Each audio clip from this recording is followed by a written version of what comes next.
Hello and welcome to the Bones Horror Podcast. This is our episode 92, and tonight we have Freddy versus Jason. Freddy Krueger and Jason Voorhees return to terrorize the teenagers of Elm Street. Only this time, they're out to get each other too. And I didn't even fuck that up. I'm on it tonight. I'm on it. So tonight we have with us Jess. Hello. And Larry. Hello. I know some of you may not recognise him without the bandana, but this is Larry. And we have with us Ewan. Hello. I thought you forgot me then. Yeah, same. How can we forget you? So what we've been up to this week. Today was a bank holiday in England, well, in the UK, I presume, everywhere, for the funeral of our Queen, who's recently died. I went to work. What did you guys do to pay your respects? Anything?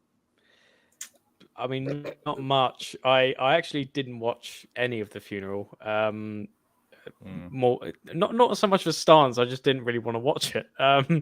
But I did go for a walk in London just to see what the atmosphere was. So I walked from like Fleet Street through the Strand and to Trafalgar Square. Funnily enough, I think I missed, because I think there was like somewhere in Trafalgar Square there was like a big screen projecting the funeral.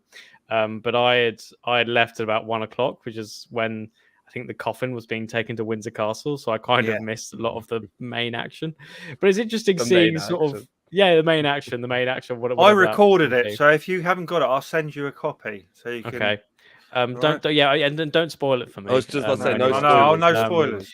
Yeah, but it's interesting seeing sort of like people's like reactions and attire. Like, you know, lots of people in like what sort of what I'm wearing, so sort of casual like jeans and t-shirt, and there are people wearing like full-on suits and sort of. It was a funeral, so they should have been. I know, but I wore a suit all day today. Yeah, I just doubt that these people like knew them. But it's funny and I saw this guy. I was in like Trafalgar Square, just sort of sitting down, and there was this guy just like with one of those like wheelie stereos that he just like carries around with him.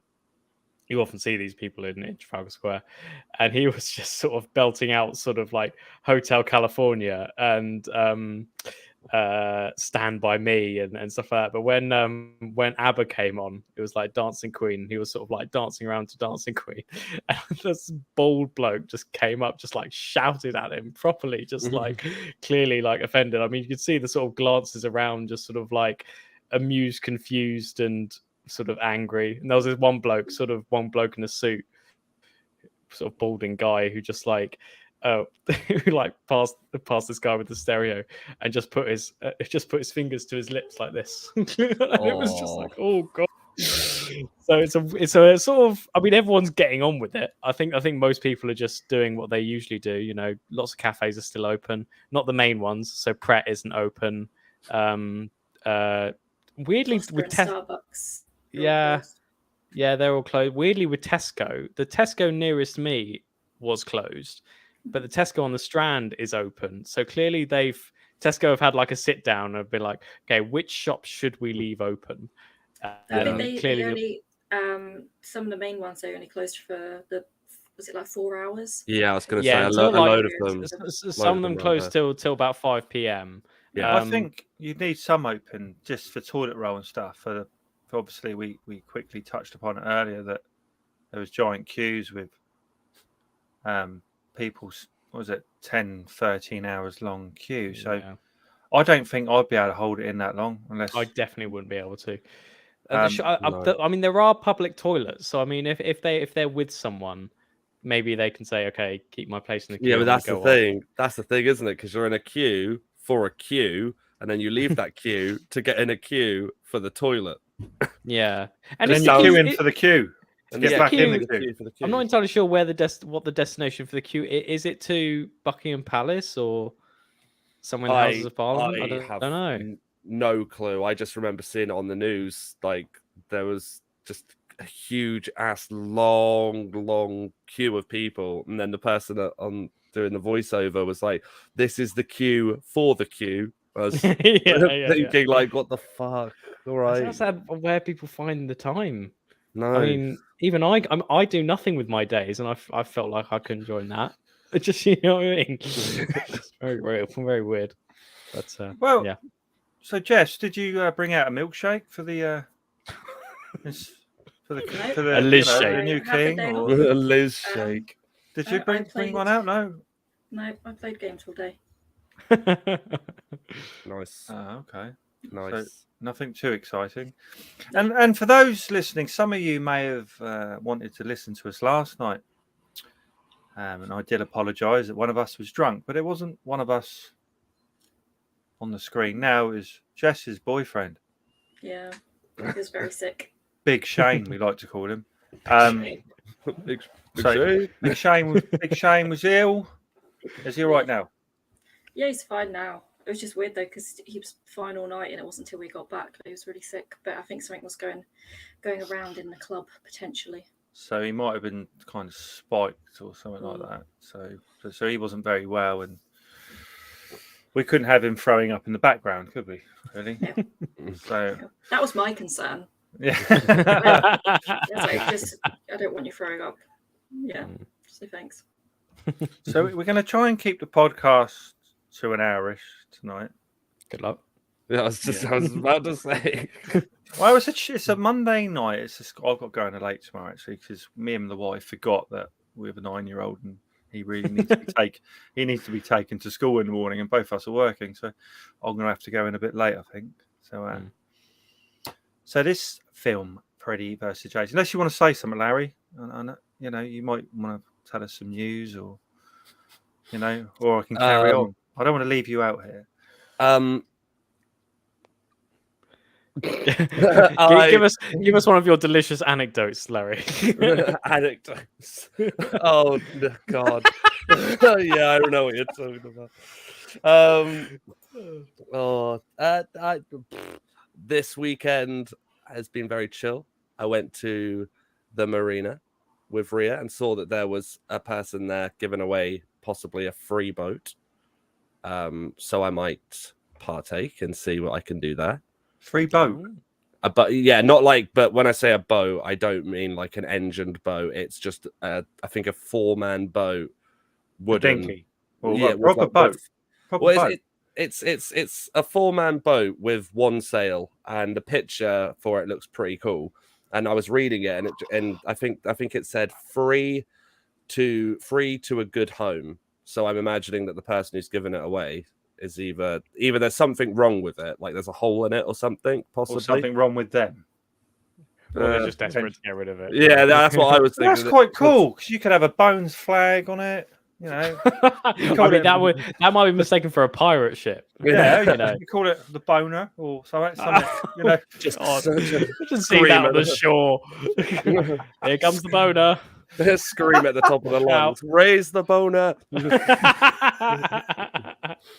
But no, so it seems pretty cool. I think the name of it's called the Nipper.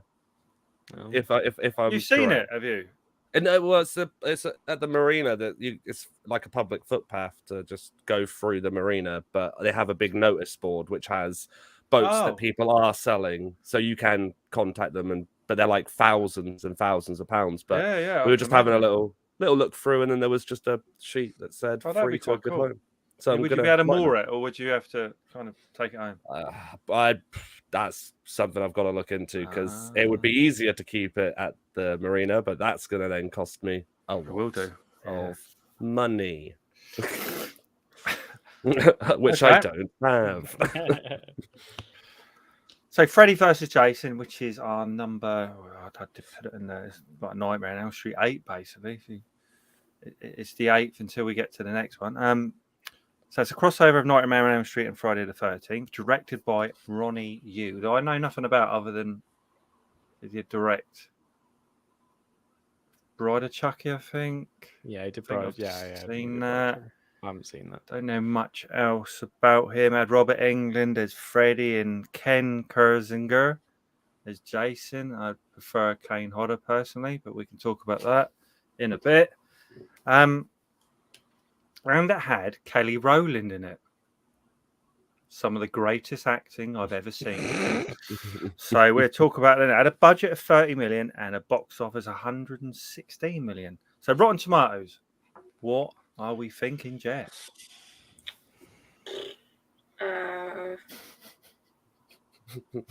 61.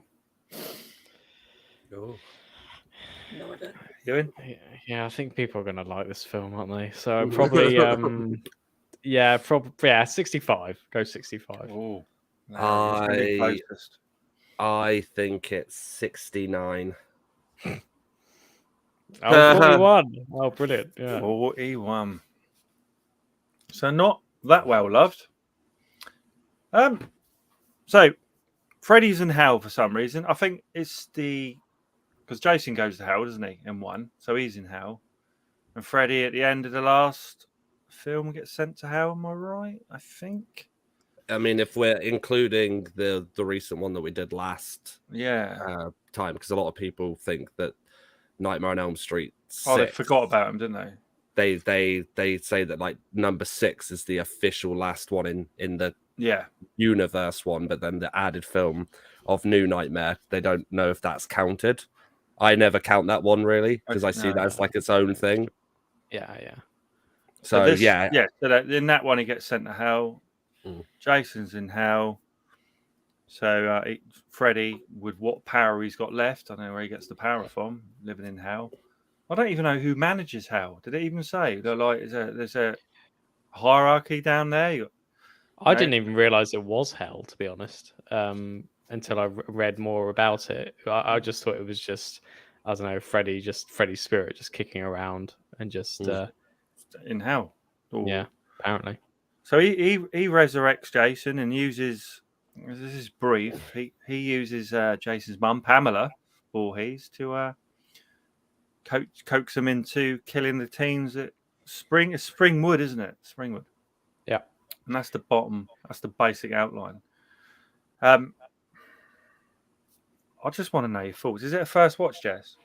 Yeah. I'm sure it is. Ewan? Yeah, first watch for me, yeah.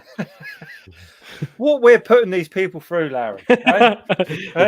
I will say it wasn't as bad as I was worried it would be. I love it. I really love it.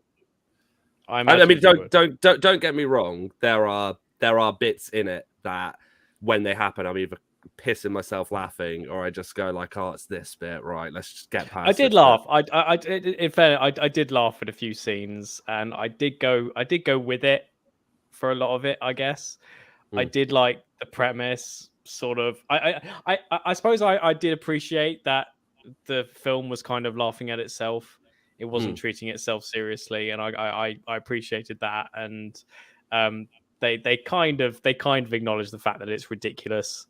Freddy trying to resurrect.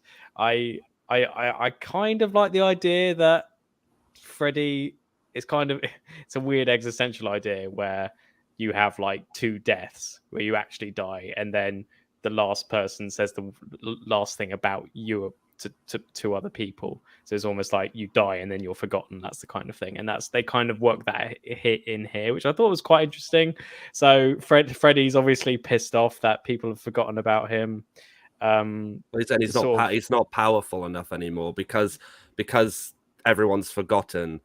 He can't invade people's dreams and kill them in their dreams as he would like to. So he uses, as you're saying, Jason because Jason is obviously in the real world. So he uses Jason to kill these kids and build that fear up again because people start, umming and ahhing under their breath of saying, "Oh, could it be? Could it be like the old Elm Street murders? Could it be Freddy?" Which I like that. I do like the premise. I think because I think a lot of these films where they're versus films, like I know the Alien versus Predator, a lot of them do to go.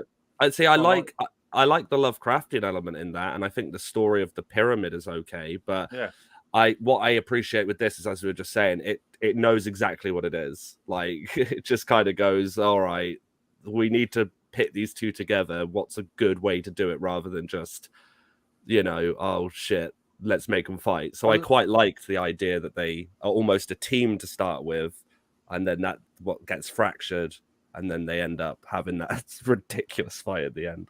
Yeah. I did like the fight. I thought it was quite fun. I think the reason why I have a slight problem with it is because I didn't really much like the middle section, I guess. Yeah. I wasn't really concerned with the kids and the It's a bit whoever they boring. were. Yeah, it's sort of, and you kind of get to a point where I don't know, especially with the main character, Laurie, is it? I also kept on getting confused with that because obviously Laurie is the protagonist in the Halloween stuff, so it just felt like me. and then so like memories of like the Halloween movie kept on invading my mind as I was watching this. I was like, oh no, that's Halloween. So I kept on like confusing slashers. And it was quite sort of irritating, but it's just like it's not so much her fault, the actress's fault, but it was like the sort of camera just kept on leering, and it was she just wears nothing but low cut tops, and that wouldn't be that much of an issue. I mean, if it's a character to wear that stuff, whatever, but the camera is weirdly suspiciously at a high angle, and it's sort of like trying to like peer down and try and sort of it's like it's not something we like on this podcast, is it? Well, it's not. I suppose it's a bit. I don't know. It's a bit male gaze. I mean, it's not as bad as the Friday the 13th remake, which is actually written by the same people as Freddy vs Jason. Yeah. But it's a sort of, I don't know. Obviously, it's of the time. I remember this is around the same time that American Pie was coming out and stuff like that. So in the way you can kind of understand it. But I mean, I'm not entirely sure you can get away with that nowadays. Well, at least at a sort of mainstream level, I don't think. But that was quite, I don't know. That to me, that was a bit obvious, I guess. We have a clip of it, Jess. At all. I mean, you can, just the ladies. So What? Just type that in. Just the ladies, Freddy Don't put that on. Freddy versus Jason, just the ladies. See what that comes. Someone said some sort of compilation. Just to us, Laurie compilation. I think that still tends to go on though. That using girls to sell a film. I think it. Yeah. Certainly, some of the stuff I've been watching recently. Yeah, but I think. I don't know if you sort of like all I'm talking about is that sort of like that leering gaze. I think is something which is gradually being phased out. I think because I think back in the day it was more of a thing like we've got to attract the biggest audience possible, and obviously women can't like heterosexual women can't like horror movies, so we're going to cater mainly towards straight men. Put loads of naked people in it. Although they didn't have as much as like Friday the 13th, thankfully.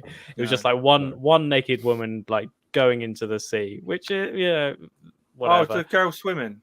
Yeah, towards the beginning, they sort of like enter Friday the 13th land, and I forgot about that because my 13-year-old was watching it, and I said, look away, as she got her bottom out, and but other than that, that was it. That was just her swimming. Yeah, about. pretty much. Yeah. But yeah, the sort of the middle section of the film, it's them sort of basically a sort of nightmare plot where they're just kind of figuring out what's going on. People being murdered. The first murder was quite interesting, where Jason basically just kills this guy in the Freddy house on Elm Street, and he's sort of like put in between this bed. I thought that was quite fun. A lot of blood. I'm not saying that's a bad thing necessarily. It's quite sort of, I don't know, there's lakes of blood, if you know what I mean. They're just like, and it goes under like the bathroom door, and then more deaths keep happening. I can't like that. I was more interested in the dynamic between Freddy and Jason, to be honest. And I kind of wish there was a bit more of that rather than... I thought there was a big bit in the middle missing. I think that's what bored me a bit, really. Yeah, in the middle section, there wasn't so much going on. It was more the kids and the girl from Destiny's Child or whatever. Um, And it was also it seemed like common around that time. Oh, it still is, to be fair. It's sort of like the sort of with the sort of growth of stoner comedies, I think, sort of emerged during that time as well. And you've got this stoner character in there who comes from nowhere, by the way. There was no build up to his character at all. He was just there, just coincidentally there, and he joins the other characters. And I think he's just there because I don't know. Someone said like, "Oh yeah, Harold and Kumar gets the Munchies was a good movie. Let's try and put a similar character to them." And he's just gone to it's when they go to like the lab and they're finding these pills. They're trying to find pills that make you not have dreams, but that you were able to go to sleep if you. And then the stoner character just doesn't do that and just gets completely wasted in one room. I kind of like the little sluggy caterpillar creature that Freddy sort of turns into. Well, that was quite fun. A bit sort of naughty CGI happening there. Yeah, the CGI isn't great, but the concept but it's is not. good. But it's not unwatchably terrible. There's enough money in there to make it. And it's only on there for a short period of time, so it's excusable to be like, all right, it's just when the film was made. And when he goes into his mouth as well. I did like it though. Like following that, there are two bits I really like. I like on this more serious angle, I like how when they go into that like long room with all the patients asleep, and then like they like turn, cool. they're all awake, like they've all got the patches on their eyes. Like thought that was quite scary imagery, I guess. But I just love it how the stoner guy, Freddy's kind of goes into him, and he's got what is it called? Like the injections, syringes to put Jason to sleep. And just does it and just gets absolutely split in half. Just yeah, that was funny. That's what I mean. This film has moments like that, like because there are some really great moments, I think, and then there are some moments that are just so, I don't know, maybe it's just me being weird, but they're just, I don't know if they're trying to be funny, but they make me laugh. Like there's a scene where one of the kids is looking through a magazine because she's debating getting work done, and the imagery in the magazine is getting like much more disgusting, and you're there like, oh, this is, and then Freddy proceeds to hand come out, put his knives in the nose, and got your nose. I like that a lot. That's what I mean though. Like it's funny, but I think it works because it's, again, as we said, it's when writing it, you can tell they've gone, oh well, can't take this too seriously. Like it needs some I don't know, like even the first one has some bits in it where it's like where it's funny, but obviously admittedly it's a much more serious plot than this. Much more serious. It's kind of weird sort of researching around this film because it was in development for so many years. I think I can't remember who started writing it. I think it may be Michael DeLuca who partly did the last one, the Freddy's Dead. I think he started writing a script for it in like 1987 or something. This was when like both franchises were like at their peak, I think, or at least people were going to them. And then it just went on for years and years, and people kept on rejecting ideas for scripts. I think Peter Jackson was not attached, but he was considered at one point. But then he made a little thing called Lord of the Rings. I don't know if you heard of it. And it's like,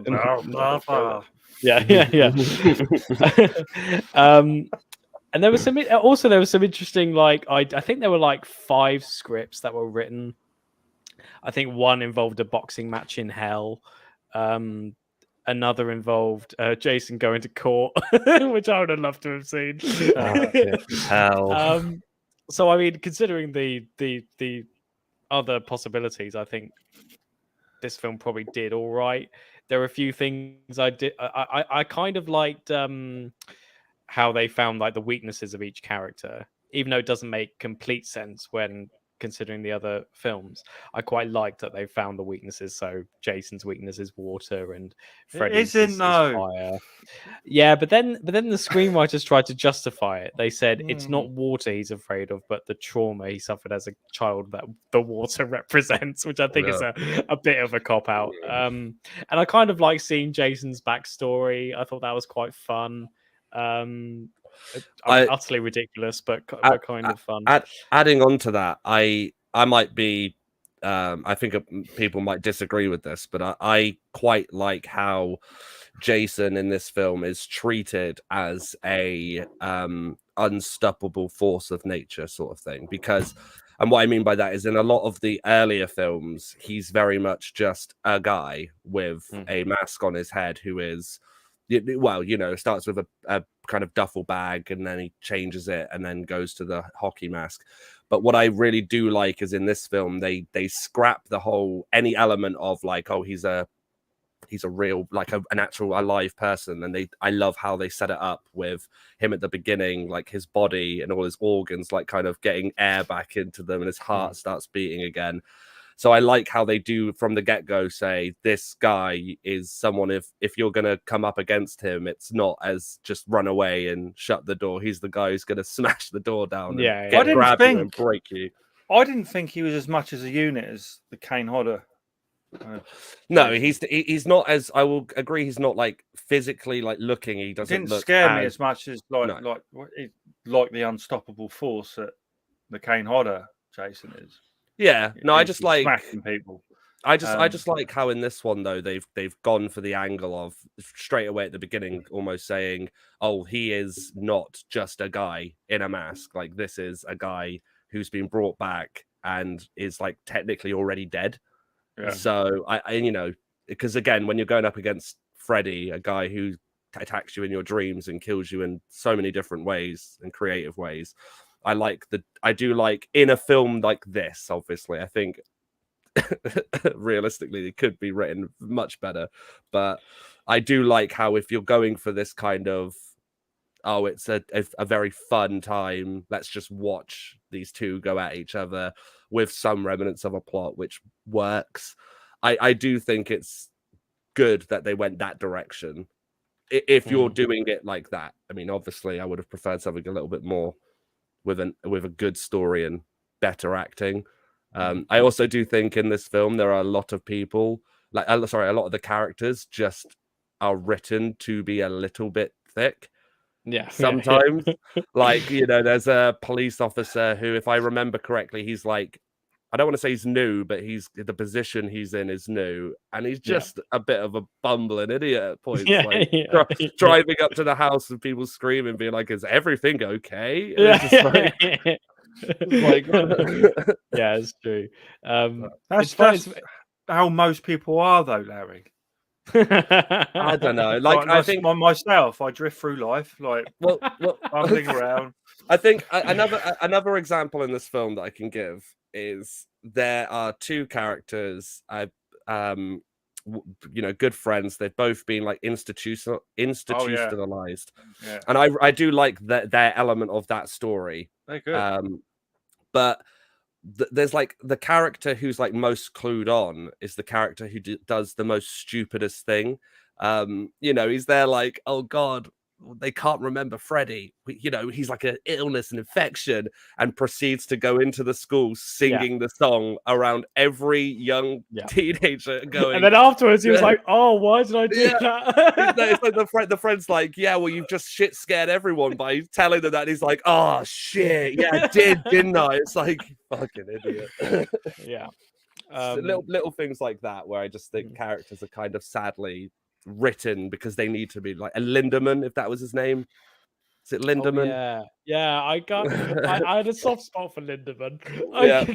Mainly because he's kind of like, I don't know, he's the loser and he just gets shit on all the time. That's what I mean. He enters any scene and a character turns to the audience and is like, Lindemann, and they just go for also him. He had a really weird entrance because there's like a party at the middle of the film in like I don't know, in the middle of a crop or whatever, load of crops, and Lindemann just enters on a motorcycle within the crops, and I was just like, what was his route to get there? It was really weird.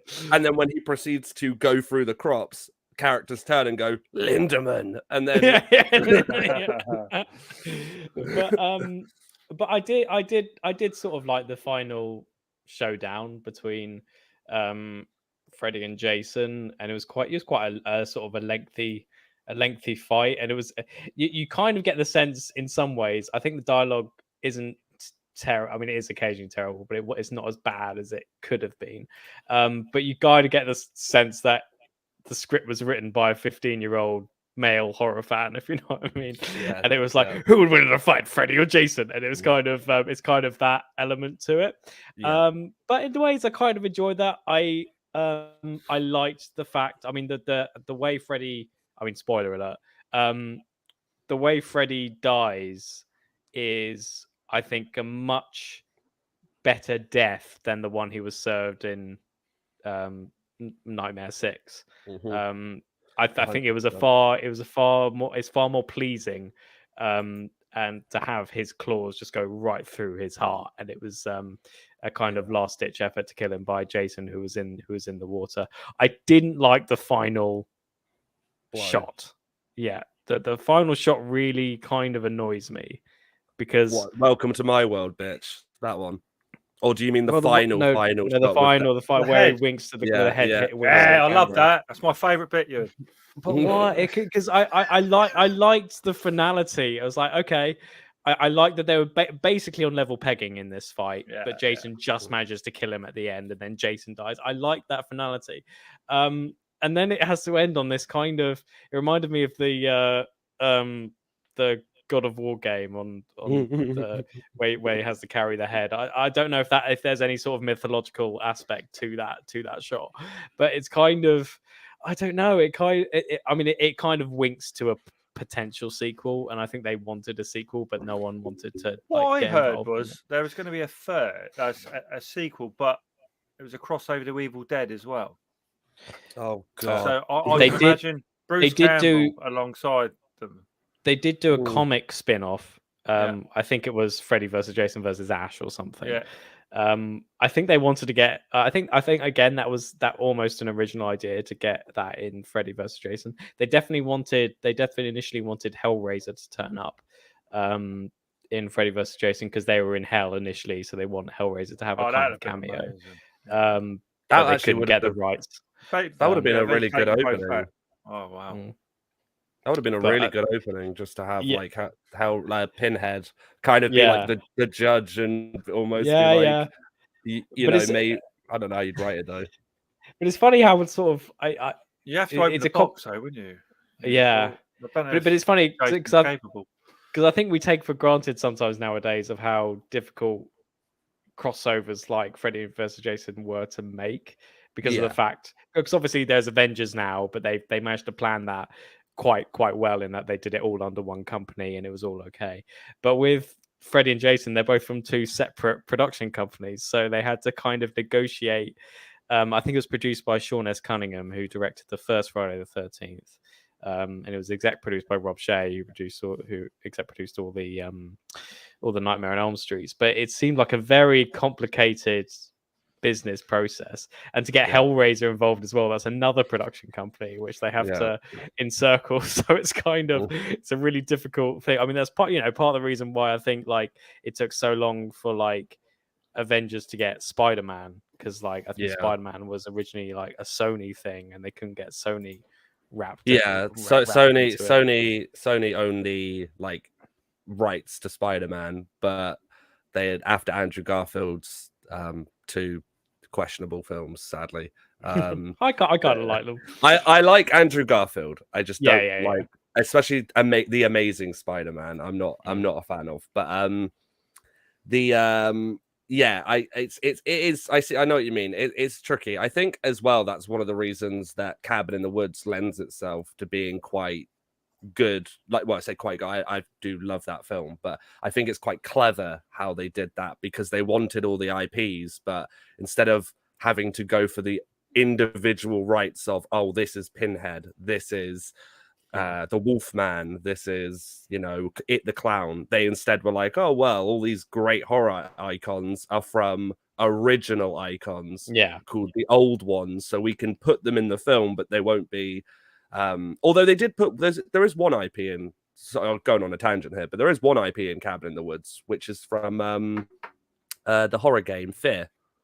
She's in it. Oh, really? Yeah, yeah. I can't remember her name now. Yeah, she is like literally in the game, and also they had Left 4 Dead zombies in there when it's all the boxes. So they must have got some. But yeah, no, I do too like what you mean, and it's tricky because you're never gonna get with a crossover film. I think the problem is, and this is with any, I think you have to take liberties with your story that you're telling in order to make it work. Because unlike just another Nightmare on Elm Street film or another Friday the 13th, where you can build on, characters and all that, with these sort of films, it's very tricky because the story inevitably, with a title of Freddy versus Jason, really only ever is going to amount to we want to see them fight. Yeah. So it's tricky but I think this is one of the better ones to do it. I think for me personally, the best one that's done a versus film was the recent Godzilla versus Kong. I thought that was done quite well. But even so, its story again, it just tries to match them up so that they can eventually fight. Which, what we rate on it, and if you're watching at home, I don't know if few of you are, can you comment in the chat? How many boners? 10. So, Jess, you're on mute. You're on mute. Sorry, that was a lot. That's why I said Jess first. I was waiting. Should have just not said anything, just the whole thing. No, I'd probably give it a 6. I think. Because you haven't really. Actually, we haven't really spoke about it much. So. No, so you give it a 6. You enjoyed it, kind of. Yeah, I thought the first half was all right, and then I feel like the second half was they took the scene where Freddy's playing the video game. Yeah, it I remember like that. He's Yeah. controlling the characters. Yeah. I feel like they tried to take the humor from that and then stick it in the second half of this film, and it just was a bit dumb. I thought it was funny, but yeah, the second half just felt a bit odd compared to the first. Yeah, I thought the whole middle was a bit boring, really. Yeah. Feels like being rewritten in a way. I felt like they were just fighting constantly, but obviously because they're both these kind of unstoppable forces in a way that it wasn't going anywhere. So they could have just had the whole film of them just fighting for like 5 hours. But yeah. That's right. So for me, I'd give it 7. I had fun with it. I'd watch it again. I don't know why they didn't use Kane Hodder. Though Jason was okay, I would have just preferred a bigger Jason. And I just think Kane Hodder plays it really well. I think he's the best one for me. Yeah, it was funny in parts. There are some good kills in it, especially towards the end. So I would give it a 7. I own it. I'll revisit it again. I expect a few times. Larry?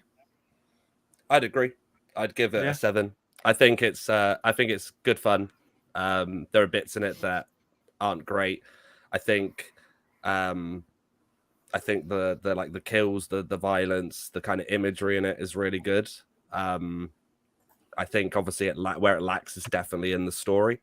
But yeah, as you said, it's one that I revisit quite a lot. Like if in those sort of way, especially we've been revisiting them, I've been quite looking forward to rewatching this, and I think the same thing each time, which is just it's good fun, and I really like it. A lot better than Nightmare 6, Yeah. Would it sit? Where would this sit in your? Okay.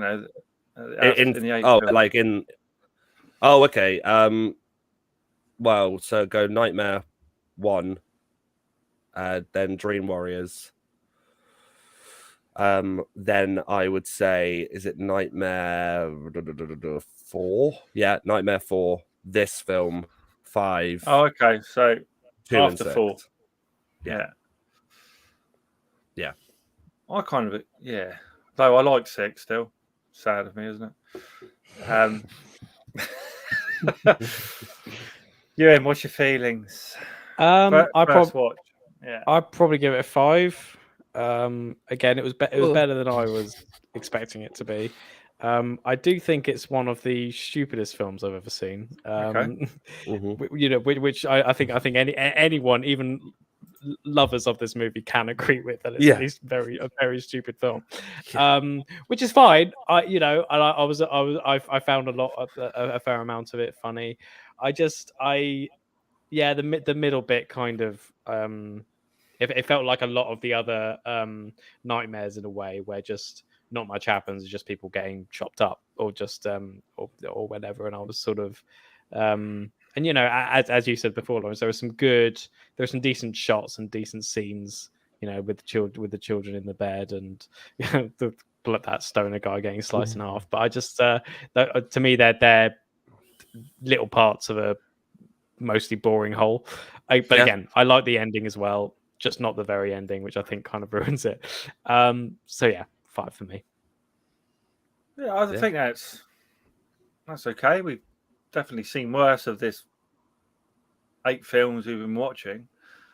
Can't wait till next week's.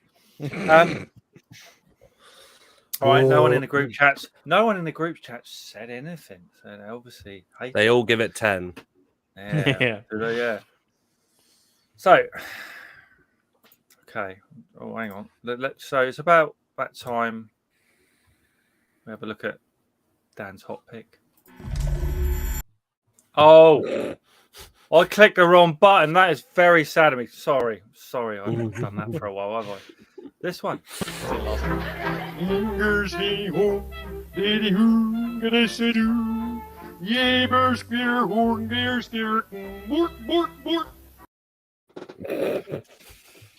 So Dan's been very busy, and he was watching some, I don't know, Black Cherry Stone something, I don't know, some band. So Black Stone Cherry or ABBA or the Hives, or something. He's been watching. So he didn't give us a film. So I get sent lots of screeners, quite a few recently actually. So there was one called Everyone Forgot. So this isn't a Dan pick. It isn't in foreign, by the way. All right. So so it's Lily's birthday. Nobody seems to care. Desperate for some form of recognition on a special day, Lily turns to a handyman service for company. Did you watch it, Jess? I bet you didn't, did you? No. I sent it to everyone, but as usual, me. I watched the trailer. I gave it a watch. Oh, brilliant, Larry. So what a professional you and I are. So I'm glad we watched it, and it was only 18 minutes, 15 minutes. Yeah, it wasn't very long at all. And I got contacted and sent this from the actor, the main character, Anwen Ball, who played Lily. And I really enjoyed it. I didn't see what was coming. It wasn't, I would say, a horror, more of a kind of a dark comedy. Yeah, thriller, it wasn't thriller. What wasn't horror. I mean, there are elements of it, but yeah. I thought it was interesting. I thought she was superb. And I'm sure I've seen her in something else. Definitely on British TV.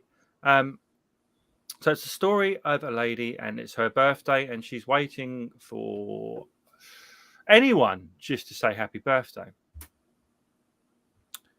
But nobody does. So she hires this guy, James Knapp, who the actor's James Knapp. Character is called Ben, and he comes around to keep her company, really. And it would help me, because it's one of those kind of films or shorts with a twist.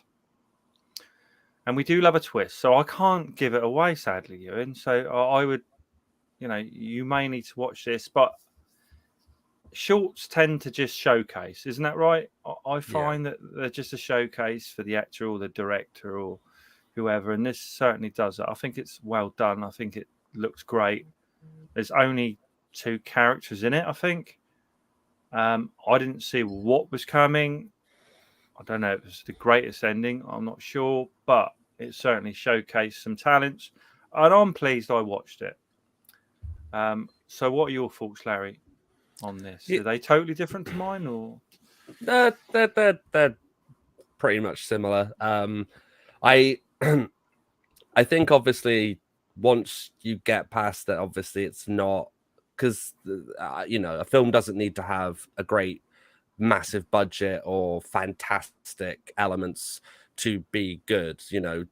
I mean, if you look at the short film that the director of the remake of The Evil Dead did, that was essentially just big robots destroying a city, which showcased kind of his ability to compose a shot, which Sam Raimi really liked. I think that this story has potential, and I would like to see it expanded. I think for a short film, it's really good. The acting is, you do get sometimes in short films and sometimes even first time films that acting can be a bit clunky. This, I didn't think that, which was good. I wasn't taken out of it. There's a twist. For me personally, there was a moment where I was watching it, like, I feel like I know where this is going, but but at the same time, it was very good. It was very good, and the premise itself is, I think, unique. It's because you hear that and you could think that could be very boring, but it pulls it off. I watched that on. It was on Vimeo, I think, wasn't it? That we watched that. So whether I don't know what happens with shorts, really. I know there's a lot of good ones on YouTube. I know there's some great. You've made them yourself, Larry, and I really enjoyed them. But that you can go on YouTube. Well, that's true. I honestly, I like them, especially where there's a foot just on the. Is it a foot? I thought it's just a foot. Is it a whole leg? Is it? It's just a leg in the road. Yeah. No, I know what you're talking about. I don't. Yeah, Creature Comforts. Yeah. Watch now, YouTube. Yeah. Yeah, you can on that. Watch. What's it called? Creature Comforts. Yeah, Creature Comforts. Isn't that what? Go see that leg. Yeah, it's good. Definitely worth watching. So I enjoyed that. So yeah, Anwin Bull, fantastic. Vimeo, everyone forgot. So I expect it to be on YouTube or whatever at some point. I'd be interested to see if it's been entered into, because I know a lot of these short films get entered into competitions and win I think it would do well. Awards. I think it has. I would be very surprised if it hasn't already been, and I would be surprised if it hasn't won an award, because you see a lot of shit. Sometimes and a lot, and I think this is one of the better ones. One that I would actually say, check it out. It's a good short film, very original and done very well. As I think anyone who's been on a set even once and it knows how stressful it can be. And I think that it's pulled off. It's a premise that, again, when I watched the trailer, I was a bit like, all right. But I actually did really enjoy it. I thought Jess was going to play the trailer, and she didn't. And no, because it won't go full screen for some reason. It might be a Vimeo thing. Something going on with that. Yeah. Fuck you, Vimeo. So I've run out of people to say fuck you too. Fuck you, Vimeo. We got a list. Facebook, Vimeo, fuck you. So let's move on. Fuck him too. Fuck Nick Cave, mate. I'll tell you, because he got me. He calls me like he's a prick, because he caused us loads of aggro on this podcast. So he can go fuck himself. So let's move on to what we've been watching this week. What have you been watching? No, seriously, what have you been watching? Nick Cave. I love how your laugh came over that a little bit. Did it really? Yeah, I was still laughing. I bet no one even knows who Nick Cave. He don't even exist. Lots of people know who Nick Cave is. So again, I've started a series called The Stand, the mini series from 1994, directed by Mick Garris. So I've never seen it before. Read the book. I think there was a remake of the Stand miniseries recently with Whoopi Yeah. Goldberg, and that was meant to be crap. But actually, I like them. I'm kind of into the first episode of the miniseries from 1994, and I'm really, really enjoying it. And it's good stuff, well paced. I think it's a few hours long, quite a few hours long. Have you read the book, Kev?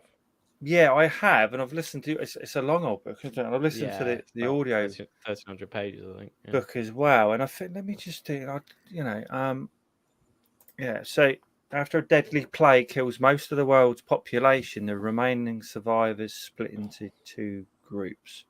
There was a lot more wording there, but I couldn't fit it all on you, and I can't remember what it was. There are lots of characters in the Stand, so Loads of characters. It's massive. So I'm starting that, and each week I expect I'll tell you how I'm getting on with it. I just want to see what they put in because I know what happens, but I just want to see what they put into it each episode. But so far, so good.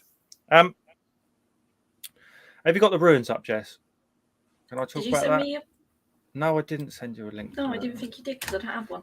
But that one I only watched last night. So I went on iTunes. Oh, the ruins. The ruins. Yeah. So they had that one. iTunes. One job. So like.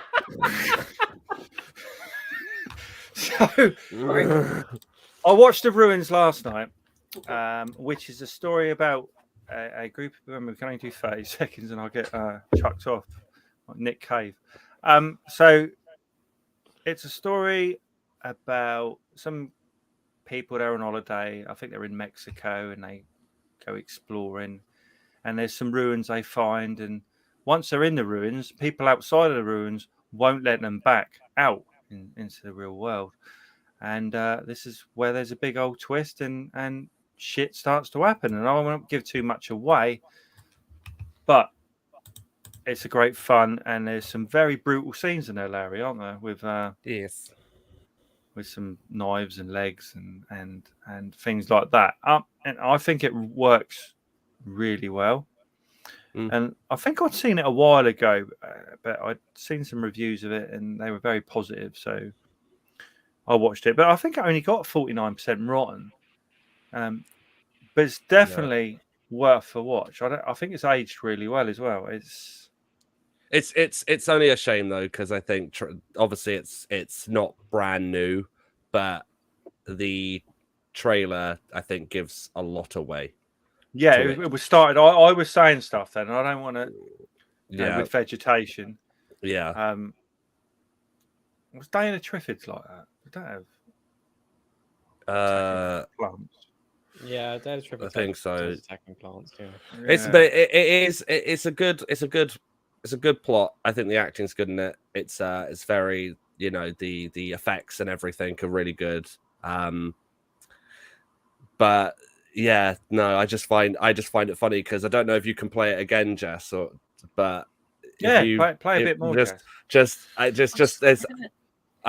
just something about these trailers that, and I'll show you. And it was a common trope, I think, in early-ish, like from 2000 to 2010-ish, I think. Is this the same one? Actually. I like that scene. Yeah. So... Yeah, look. See what it does there? I don't know why trailers do that. There's no text. There's no text coming up. It's just a wall. Yeah. They do that a lot. That is weird. Why are they doing that? I think it's because it's the placeholder where text should go. Oh, okay. I didn't even think that. I just thought it was crap. So yeah, haven't put and I know it's the title of the film is called The Ruins, so you could argue like, oh, but it's showcasing the ruins. But I don't know. I feel as though that's where something should it's just a wall. And it's not just that film. Weird. It's a lot of films that do it. There's a lot of films in that era, especially when watching some Blu-rays that films that we've done on this podcast and putting them in, and they have trailers before them. A lot of them do that. Anyone in the group chat seen The Ruins? Tell us what you think. There's lots of people watching at the moment, and they're very quiet tonight. They've all gone shy for some reason. What's going on? They're in mourning. Maybe, yeah, maybe. Prince Harry sat there in the group chat. So, with Meg. I love it. He's dressed in his army gear, and he's sitting in the pews, and he's got his iPhone. He swears far too much for my liking. Just chilling, like. Yeah. Larry's got it down. Yeah. I doubt Harry's one more. that. One more I'm going to talk about. So I was sent another screener, which I sent to you guys, I expect, and probably none of you watched it. Can you bring up Conjuring the Beyond, Jess? Oh, I did. If this is did that, you? If it's the one, I'll just have to see the trailer. Oh, I love it. So yes, fuck. Yeah, all right. Right. Recently, right, here we go. Recently divorced and feeling lost, Wanda signs up for an alternative sleep study in a desperate attempt to evaluate her worsening mental health. And then there was probably a bit more of that that's meant to be in there that wouldn't fit in. So she is a bit anxious, I think, and goes to this guy who wants to analyze people's dreams. Now, this has happened to me. Do you know when you get what's it called? When you sleep paralysis. Sleep paralysis. Now, this happened to me for quite a while, and I'd wake up and I was kind of frozen, and my eyes were awake, and I can't move, and then sometimes my arms would hit something. I was trying that hard to wake up, and it was a horrible thing. I haven't had it for a few years, but it really did affect me for a while. So I kind of understand where they're coming from, but within this film, they're into their sleep paralysis, but they are also haunted by kind of these monsters, which are kind of something out of a Japanese film. That they don't do it as well, though. One of them's quite good. So people creeping up the bed and sliding in, and then just hovering above you and not doing a lot. That kind of horror, which you've seen a lot of times. But I actually quite like this. I don't know what it's on. I think it's on Prime. I think it may be on iTunes. And I'd probably give it 5 boners. But it was entertaining. Some of the acting was great. I think the main kind of doctor guy or whatever he was British. I think most of them were American. And I didn't mind it too much, actually, at all. Although I think it originally came out as Conjuring the Beyond. And now it's Conjuring the Beyond. And I don't know, there were slight elements of the Conjuring in it. I don't know if they were trying to jump on the back of that. Larry, what are your thoughts? Yeah. They were. I think that. Did you watch it? Yeah. Yeah. I struggled a little bit. Okay. Yeah. Okay. We're a very honest podcast. So people say stuff, and I'm giving it 5. I didn't. It's not for everyone, but I kind of enjoyed it. The professional people in the podcast have obviously watched it, so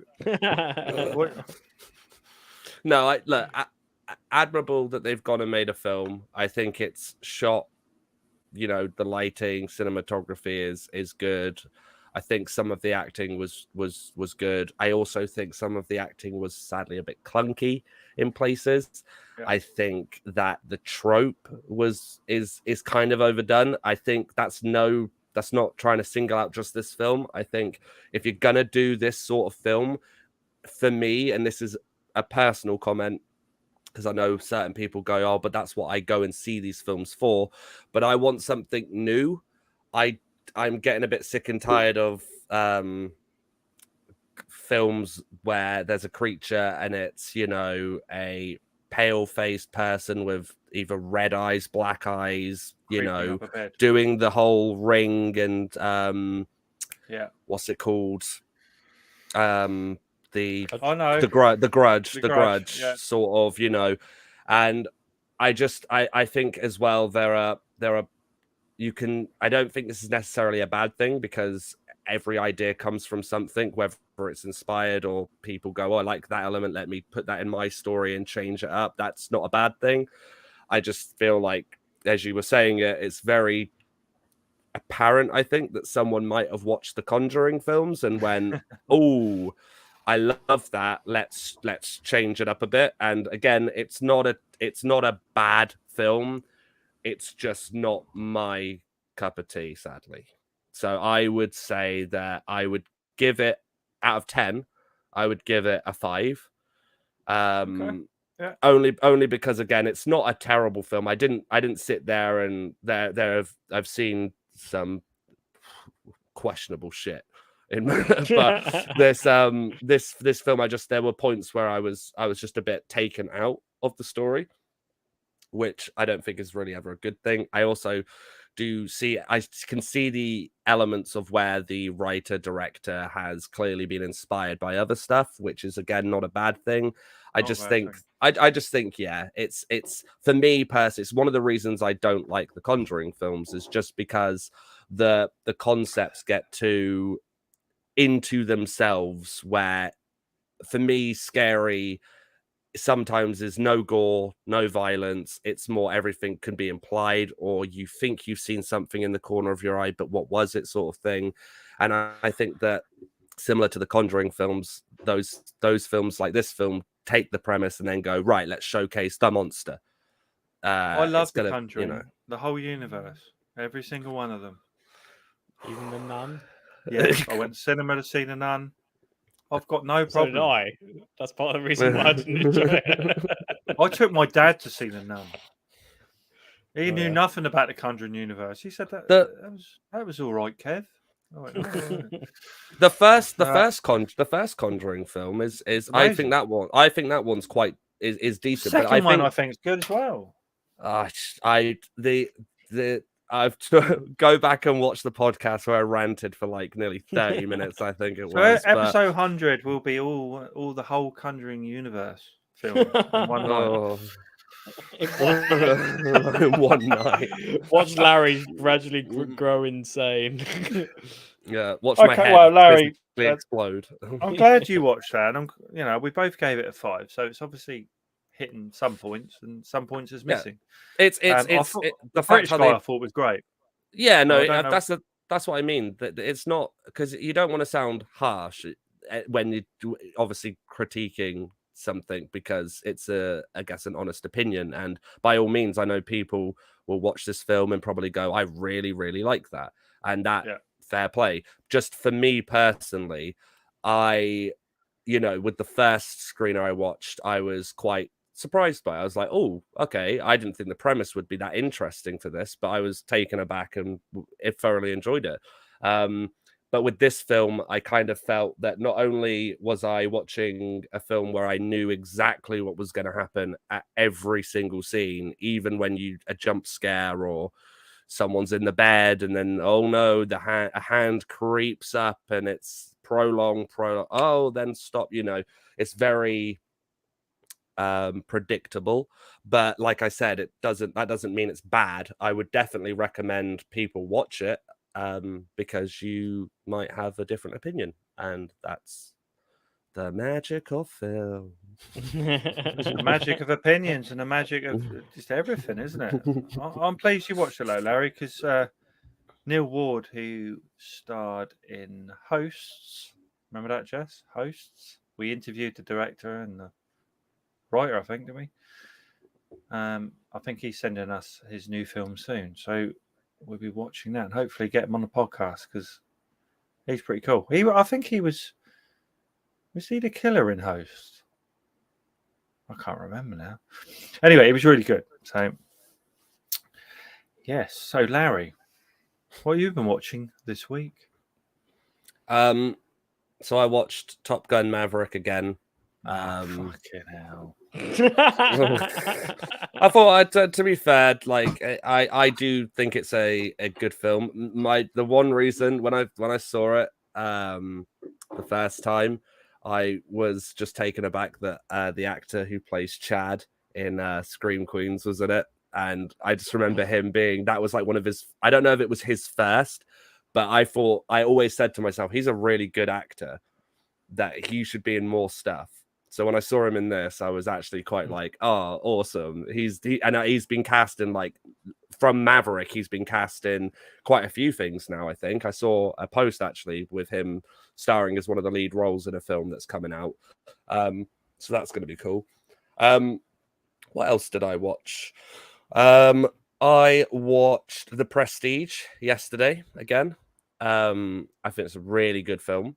I think Christopher Nolan, I think everyone knows this by now. Obviously, in all of his films, he has an element of time. He meddles with how it's shot and the concept of time, whether it be actually in the plot or just a structural thing. That was really good. And then what else? I watched watched the new episode of Lord of the Rings of Power. That's still going good. I will say though that if I have one criticism of it now, is that the main story that they're with Galadriel is for me when I'm watching it is the story I'm least interested in, which I don't think that should be the case. That's not necessarily saying it's bad. It's just there are other plot lines, like, again, with no spoilers, but they're obviously the Mines of Moria are playing a big part in this. And obviously, if anyone's seen Lord of the Rings, we all know where that ends up. So they're setting that up, and I'm so excited to see how they do that.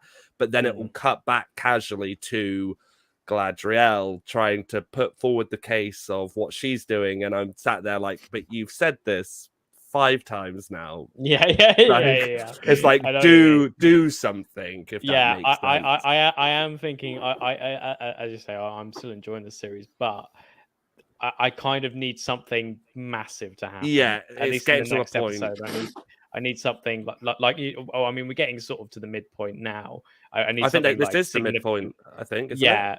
So it's 8 episodes. 8 episodes. I think. So the 5th. I think the 5th. Something needs to happen in the 5th to really sort of jumpstart again. I thought there were intriguing parts. I find it interesting that they've got characters in. I'm not going to spoil it. Who are.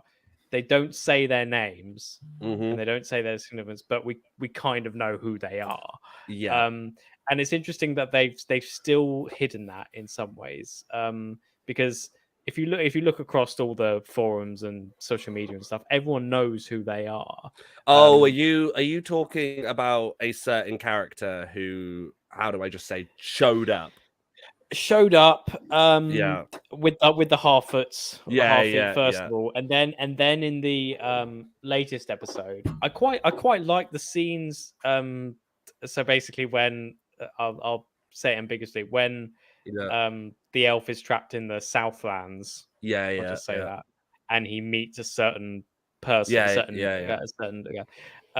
I think everyone kind of knows who that is. It hasn't been revealed who it is, but it's kind of interesting that they're not saying their name. It kind of I don't see why. I think they're like, oh, is it this person? I don't know. I think they want that reaction, but I think they could have gotten away with it with the other person. But I think now that they're putting it onto this I think they're doing. It's just not necessary. I think as well the show. And again, without spoiling anything, this is just more for the whole show in general. Especially if you're watching this and if you're watching the show and you haven't seen Lord of the Rings, then you're there saying I want to start with this and then go on to Lord of the Rings, then I can kind of gather that it can be a bit confusing. But at the same time, though, just going into what you were saying, I think the show knows a lot of people who are watching this have at least seen Lord of the Rings. And I do find it funny that, as you said, there are characters or plot lines where they're there like, who is it? What does this mean? And I think for a lot of people, we're all sat there like, well, we know where this is going. And again, no spoilers, but there are characters we know can't die. So when there's very much tension in there, like, are they or aren't they going to? For me, I'm a bit like, that's true. It's more the tension is more with the the characters who don't turn up in Lord of the Rings. I guess. Yeah. And that's where the interest lies. Although with Galadriel, I'm kind of interested to see her evolution, I guess, to from Morphy Clark to Kate Blanchett. They're kind of different. I think Morphy Clark is more like she's a bit more kick-ass. She can fucking just almost nuke a group of soldiers, in one stride. And I kind of like that. I kind of like that aspect to it. But yeah, you're right. As I say, I need something significant to happen in the next episode to really carry on with it. I think. Yeah, I'll still watch all of them. To be fair. Same. Did you send your trailers to Jess? Because no, otherwise, no. Sorry, Jess. And then what? I think there was one other thing. What was the other thing? Oh yeah, I watched not all of it because I do own the box set, but Amazon are doing this very weird thing at the moment where they have the series on Amazon Prime, but you need to do a 14-day trial in order to watch the series. So Life on Mars. Yeah, great series. So I tried to show the first episode to Rhea, but it was the let's just say there are better ways to watch it, so we're kind of holding off now. But we did start that a bit, but it's just a shame because Amazon, like I said, we have an Amazon Prime subscription, but you go on there, you search it, and it says included with Prime. You click it, and then it says you need a 14-day free trial with BritBox or something. It's something that's connected in Amazon. It's one of those add-on channels. Yeah. I'm wondering. I could have swore it was on Netflix, but the things keep on coming and going from Netflix. I thought that as well. I went on at Netflix and was like, "Oh, Life on Mars is on here." It wasn't. Then I tried Amazon and I was like, "Oh, it's not on there." So then I was like, "Oh, it might be on BBC iPlayer." Yeah, it's not on BBC iPlayer. That annoys me as well. BBC shows not being on iPlayer. That kind of annoys me often because I think the BritBox thing. They've been trying to launch BritBox as like the British Netflix for a while now, and it's kind of annoying because it kind of interferes with iPlayer, which is a really good streaming service. Yeah. But it's more annoying as well because I wouldn't mind so much if they would just kill the link.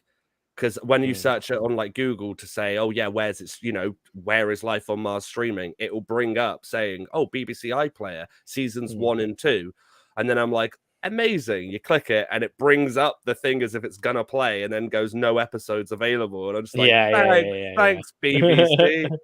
Thank you. So, but that's all I watched. That's all I watched. What were you, Ewan? I was delighted last week to be quick. Go and see Moonage Daydream, which is the new David Bowie documentary directed by Brett Morgan, who did probably get banned for that one. So, don't bring that one up. Directed by Brett Morgan, who did Cobain Montage of Heck, as well as Crossfire Hurricane, the Rolling Stones movie. I love this to the extent that it may be one of my favorite films of the year. It was just I watched it at the cinema with about I think two other people. This was a press screening, to be fair. It was one of the later screenings, so it wasn't that populated. But to be in a cinema with like surround audio and just like this massive screen just projecting a sort of a very hallucinogenic trip into Bowie's career from like the 70s on to like I think to the noughties, well to the end of his career, I guess. And being a massive Bowie fan myself, it's just really nice just to, because there's so many like voiceovers from various interviews he did. There's no like talking heads or anything except for like archive. It's all archive footage that you're seeing. So you're seeing footage from the concerts, you're seeing footage from films he was in. And he was in The Prestige as well. You might have seen Lawrence. And it's just so edited so beautifully, which is really essential if you're only going to go on archive footage. You need to be a good editor, and Brett Morgan writes, directs, and edits this thing. And it was just by just hearing all the classic songs, and and some ones that I actually hadn't heard before, some like obscure track which I'd never heard, and it's still really good. I think Hello Spaceman, I think it's called. I think that's like the opening track, which I'd never heard before, but it's a really good song. And it's just I don't know. You sort of I remember when there was a biopic of Bowie that came out a couple of years ago called Stardust, starring Johnny Flynn. Piece of shit. One of the worst biopics I've ever seen. Just boring and and if you're going to make a David Bowie biopic, please get the rights to the songs, because they couldn't get the rights to the songs because the family didn't want them. So it's a hilarious alternative universe where David Bowie doesn't sing his own songs.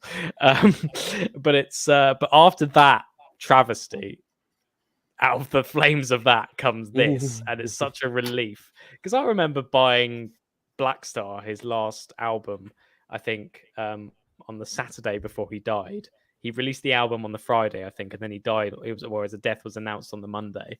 I remember going to uni actually on that day and just being like thoroughly depressed.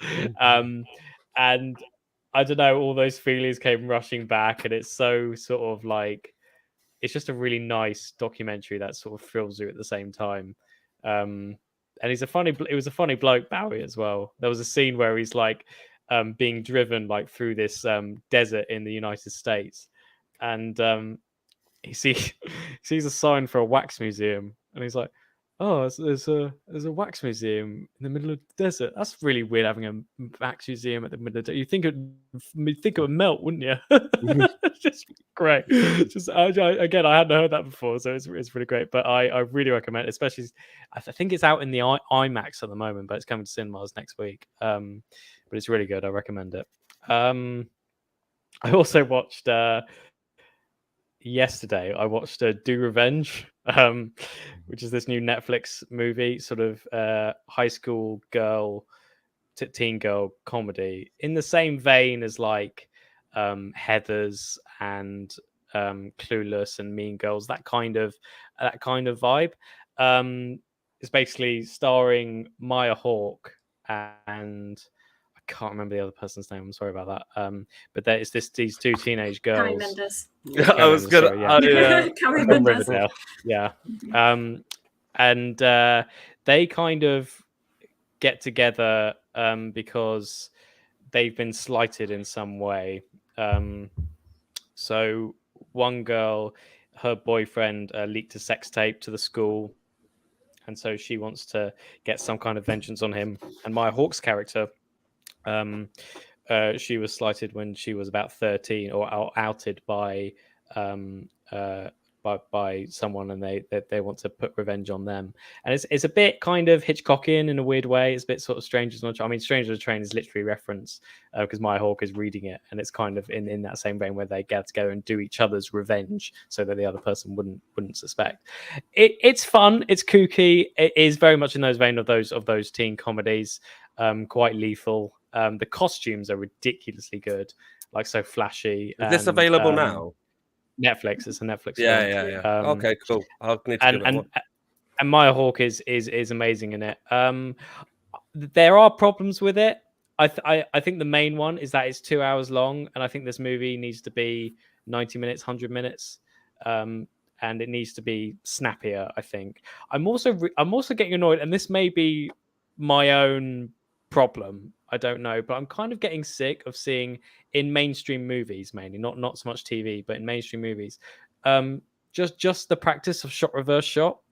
I'm not sure why it's annoying me, but I just think it's so basic, especially in a film like this where you want to be a bit edgier. I think I just get annoyed at them, and I know that's really specific and niche, but I just feel like if you've got that much money, do something more inventive. Well, no, I do agree, because I did, like, again, I remember like through uni when we had to get taught it, and when you're learning it, it is a basic filmmaking technique which everyone should know.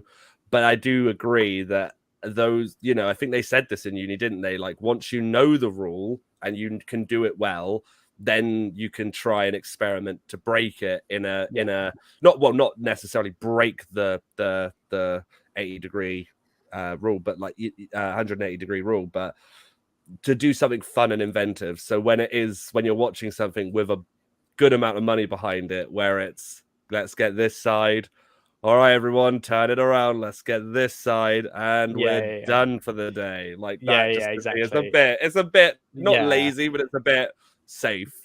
Exactly, and that's what I didn't like. Like the dialogue and the script in this film. It's actually.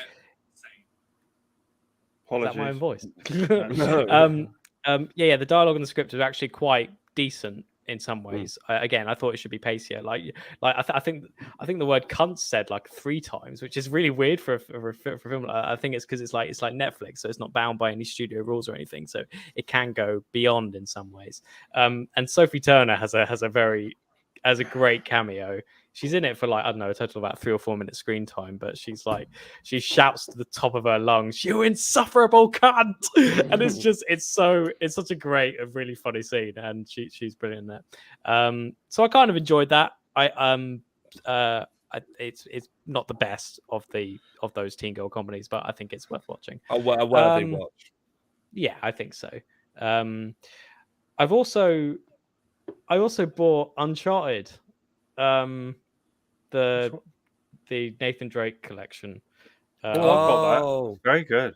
What, PS5? So the first three. Yeah, on PS5, it is essentially the PS4 version, but for PS5. I really like that. And it's interesting playing it on PS5 because the triggers on the PS5 controller are more sensitive than they were on the PS3 or the PS4. So it's funny, I just keep on shooting aimlessly sometimes because the triggers are slightly different, and it's almost like it wasn't made for a game that was 2 generations up on a console. But it's really nostalgic for me playing that game again because I haven't played it since it came out on PS3. And I keep on realizing that certain features aren't available anymore, like the 6-axis controller. I just suddenly became really nostalgic about the 6-axis controller, which is almost like a Wii. Yeah. It's like motion sensitive. And when Nathan Drake like crosses like logs over certain things, the 6-axis would come into, and you'd have to balance it like that, and that's not available on thing. And then I just get really nostalgic. I was like, oh yeah, that was the thing. Interestingly enough, with Drake's Fortune, the first one, is that there's not a lot of story involved. It's mostly being put in a situation on an island and just shooting those things. It develops into a story in the later games. But it was interesting to me that there is actually not much story, and I think it came because it comes from a time when story wasn't entirely vital. I think this was at the transition point. I think it wasn't that essential. And you can also see lots of things like in the gameplay. You can sort of see the where they got certain ideas for The Last of Us as well. I mean, obviously in certain regards, but I'm really enjoying playing it again. Just returning to these characters, and I've got a quick question because I was going to ask this last week, but you've just reminded me because of saying about the Uncharted games. Have you seen the Last of Us teaser for the series? Yeah. It's either going to be the best video game adaptation ever made, or it's going to be a pile of wank.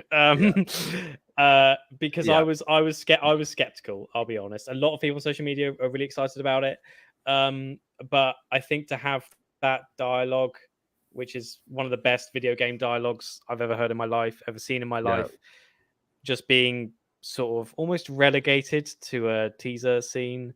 Yeah. And they've swapped it around as well, which I was a bit like, oof. Yeah, I mean, I'm reserving judgment for when it comes out, obviously, but I felt that was a treat. That was a cheap trick. I didn't like it. Because the thing is about Last of Us. I mean, for people who haven't played it, it almost baffles me that there are people who haven't played it, and I know there are lots of people who haven't. A lot of people don't even play video games, and good luck to you. But but that's also what I'm going to find difficult is that people who've never played The Last of Us are going to watch this series, and I'm going to find it. Yeah, I'm gonna find it tough if it's not exactly, if it's only a little bit inferior, I can probably deal with it. But if it's shit, especially with that scene, again, the first Last of Us game has some of the best scenes in any format, in any medium that I've ever experienced, and it's one of the best video game experiences I've ever had, certainly. Yeah. And no, I'd agree completely. I'd agree completely. It's going to be hard to separate that in some ways, and I think they do it even better with The Last of Us Part 2, to be honest. Well, yeah, I know me and you when it came out, we were because I know a lot of people had an issue, which is we'll save that for another time. But I know that we had shared the same opinion of it. I actually think it's a great sequel, but what I am interested in is season 1 of The Last of Us, is that gonna be the first film? Let's hope so, because there's a lot that happens. We know what happens though, don't we? Well, I just hope. I think going on what you said, I hope. I know the showrunner and Neil Druckmann. Is it? Druckmann, and I know a lot of the cast involved have said no. This has been made by fans. Like, we all love this so much. We've gone to extreme efforts to make sure that this is a viable. And the fact how Neil Druckmann has wrote most of these episodes, I know what you mean. When I played that first game, and with no, you see the trailers, you're like, oh, I want to play it. Going through it was such an emotional journey of you felt like you cared about everything, every little twist of without spoiling anything, but the ending of how it's left of just there you go sort of thing. If I like you said, if I don't feel that with this series, it's going to be a bit of a letdown. And I haven't played the second one yet. No, you should. I think it's even better. I think it's interesting as well, because after playing, I think I've completed the first Last of Us game. Wait, about what? Jess, do you not like it? You don't like it? Oh I no! like the second one, no. You don't like the second one, no? The ending, I felt nothing. I was like, that felt like a waste of time. Oh god, daggers to my heart. I have to get that then. See, I think I loved it. I loved it so much that it's the only reason I'm doing it is because it's right here. I think you have the same one, but I went and got this version of it. I love it so much. I think both of them they work so well together. And I know I've got this last thing I'm going to say on it. I feel that a lot of people had an issue with a certain bit, if you know what I mean. Yes. And I didn't. I thought it was well needed, because I thought it would have just been a carbon copy of the first one. Yeah. Again, last moment from me. That moment, again, one of the best video game experiences of my life. 100%. Literally screaming, I was. And it was, it's incredible. And for those who haven't played it, just do it. Just go for it. Play it. I know I'm playing Dying Light 2 at the moment, and I'll talk about that next week. There's been a few updates on it, but not quite Dying Light. Jess, because we're an hour and a half in, and I did say let's stick to an hour. That went out the window. Yeah. So, I binge watched season 3 of Sex Education. And what I don't know. And I want season 4 now. Yeah. Please. Season 3 is solid season. Yeah. That was. I don't know where they're going to go with it though. I don't know if they're going to skip, or if they're just going to carry on. I think there is a time jump. I think it's going to skip to Maeve being in the US and studying. And I think Otis and Ruby are still together. I think that's still a storyline, but yeah, I can't wait. I think gathering by the trailer, it looked like that was the case. Oh, I haven't watched the trailer. It's only a really small thing. It's nothing significant. I do like Sex Education, but I'm not as into it as I think most are. I think I've had this said to me a lot, which is you're either a huge Sex Education fan or you're a huge Euphoria fan. I really like both. I love both. Yeah, no, but that's fair. For me, I like them both. I am up to date with all sex education, but I don't think, like where I guess you both are very excited for the next season. For me, I'm oh, when it comes out, I'll watch it. Whereas Euphoria, I'm more like, oh, where's my next season? Because the way that ended, I was like, give me it now. It's much like the Elvis versus Beatles debate for the Gen Z. I was so angry at the last episode because I was like, why do the writers keep making bad things happen to good people? Like, stop. Let them have some joy. Like, come on. Ironic that actually, but I just said that. I didn't even mean. Nice. Yeah. Only as you said it though. Literally, it would. I clocked it as I said it. Was like, wait a second. That's literally what I've watched, and I've been playing the new Disney game constantly. So, which Disney game? Dreamlight Valley. It's like the Animal Crossing kind of style game. Oh. Yeah. So. Can you get it on like consoles? Can you get it on consoles? That's the one that's free on Xbox Games Pass. I will have it's to download it. So you have to pay like £30 for pre-release unless you have Xbox Games Pass, and you can just have it. So yes, that is one thing I love about Xbox Game Pass is that if there's a new game, you can just check on there, and it usually is on there. Like, fuck it, just download it right now. Yeah, there's so many games on there, but I've paid for on Steam as well, but I've seen it just available. I'm like, oh, for God's sake. Yeah, that's good. It is okay. A bollock.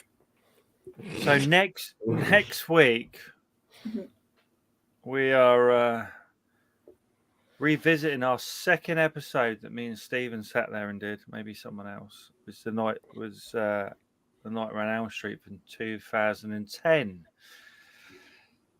Have you seen it, Jess? Ewan? Nope. No, I haven't. Oh, fucking prepare yourself. Yes. So it was our second ever episode. Stephen picked it. We had a bit of a chat about it. I can't remember what I'll give it, but obviously it wasn't great. So we will be watching that, which will be our episode 93. Dan's hot pick he sent through, which will be Terrified, which is an Argentinian film. I think it's available on Shudder. It was where I watched it originally. Bit of a ghosty, paranormal, Terrified. Not Terrified with the my favorite. But, Terrified on one of the podcasts with I don't think you were on at this point, but I know Terrified I mentioned I think on the podcast. I think it's a fantastic film. I absolutely love it. If I know Jess and Ewan don't normally visit a Dan's hot pick, but maybe this one you should, because this one's worth it. Like, I was so surprised. I watched this just on my own, kind of. It came up and I was like, I like the poster, and it said, I think in the synopsis, the one I read, it said like well, I can't actually. That would just spoil the whole thing. Just watch it. Just watch it. It's really good. Really good. It's really, really good. So, like, if you want to watch that, you should, and you can watch Shudder, Jess, can't you? Yeah. Yeah. So it's worth a visit. So, yeah, we'll be back next week with that. So, if you want to follow us on Facebook, you can do a Nick Cave. Twitter is the Bones Horror Pod. Instagram, Bones Horror Pod. And you want to email us, it's the boneshorrorpod@gmail.com. And we will see you all next week with our, episode 93. God, we're heading towards that 100. So thanks for listening and watching, and see you next week. Bye-bye. Bye.